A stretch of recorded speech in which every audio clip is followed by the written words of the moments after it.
Hi friends, నేను కొత్తగా ఒక గుత్తి వంకాయ ట్రై చేశాను. దానికి ఫస్ట్ ఒక మిక్సీ జార్లో కాజు, పల్లీలు, కొబ్బరి పొడి, 4-5 మిరియాలు, ఒక ఇలాచి, 2 లవంగం తీసుకుని మిక్సీ జార్లో వేసుకోవాలి. దాంట్లోనే నువ్వులు, కొన్ని ధనియాలు వేసి పేస్ట్ చేసుకోవాలి ఫ్రెండ్స్.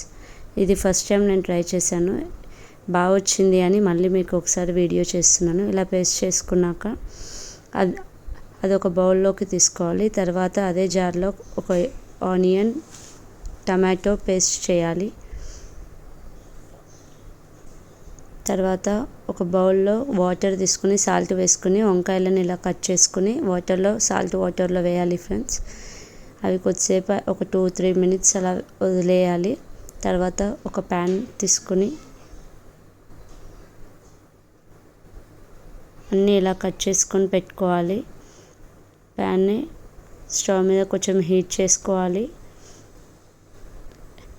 హీట్ అయిన ప్యాన్లో కొంచెం గీ, ఆయిల్ వేసి కాసేపు హీట్ అయ్యాక కొంచెం ఒక 1/2 టేబుల్ స్పూన్ జీలకర్ర వేయాలి. అది కొంచెం చిటపటలాడాక బ్రింజాల్ వేసి కొంచెం ఫ్రై చేయాలి ఫ్రెండ్స్, ఒక 10 మినిట్స్ అలా. ఇప్పుడు చూడండి, ఇలా మారిపోయింది కలర్. తర్వాత 1/2 టేబుల్ స్పూన్ పసుపు, కొంచెం సాల్ట్, కొంచెం గరం మసాలా, ఒక 1.5 టేబుల్ స్పూన్ చిల్లీ పౌడర్, కారం వేసి బాగా కలపాలి. దాంట్లోనే ఒక 4-5 పచ్చిమిర్చి, కొత్తిమీర, కరివేపాకు 3 వేసి కలిపి మళ్ళీ ఒక 10 మినిట్స్ అవి బాగా మగ్గేలాగా చూసుకోవాలి. ఇప్పుడు చూడండి, కొంచెం కలర్ చేంజ్ అయింది. ఒక 10 మినిట్స్ తర్వాత చూస్తే మొత్తం దానికి పట్టేసింది. ఇప్పుడు మనం ముందుగా ప్రిపేర్ చేసుకున్న 2 పేస్ట్లని దాంట్లో వేసి మళ్ళీ ఒకసారి కలిపి ఒక 10 మినిట్స్ మళ్ళీ ఉడకనివ్వాలి ఫ్రెండ్స్.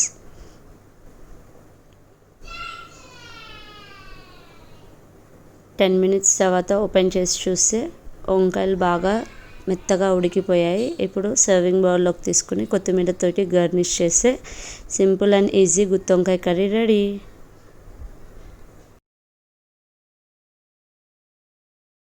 ఈ వీడియో మీకు నచ్చితే like, share, comment and subscribe my